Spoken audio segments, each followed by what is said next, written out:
Les correspondances privées officielles de la reine Elisabeth II vont être archivées. Le palais de Buckingham cherche des archivistes professionnels. Le palais de Buckingham cherche des archivistes professionnels. Nombreuses sont les personnes qui ont rêvé de pouvoir découvrir les correspondances privées de la reine Elisabeth II. Et pour certains, ce rêve est en passe de devenir réalité.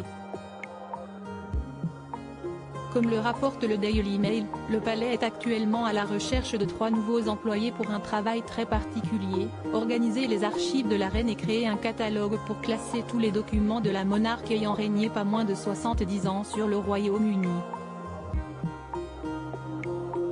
Le projet sera supervisé par un archiviste conservateur qui élira résidence au palais de Windsor pendant 2 ans, entre mai 2023 et mai 2025, pour trier et archiver non seulement les documents d'Elisabeth II mais aussi ceux de son mari, le duc d'Édimbourg. Avec un salaire de 38 000 € par an, l'archiviste aura accès à certains documents que personne n'a jamais vus à part la reine, et aura avec lui 2 autres archivistes catalogueurs payés un peu moins de 30 000 € par an.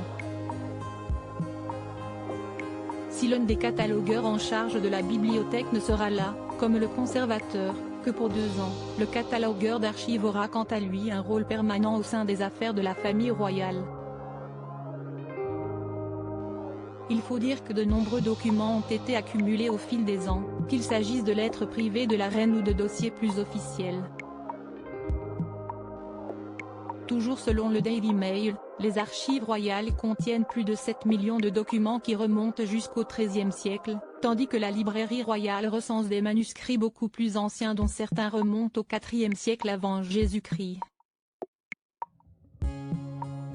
Bientôt une biographie officielle d'Elisabeth II ? Une fois triée et cataloguée, une partie des archives pourra être exposée puisque le conservateur archiviste sera en charge d'organiser divers événements autour de son travail afin de faire découvrir ses trouvailles au grand public. Évidemment certains documents plus sensibles resteront secrets pendant de longues années encore. Il est possible que ces archives soient utilisées notamment pour une biographie sur la reine Elisabeth II bien qu'aucun projet officiel ne soit pour le moment en cours.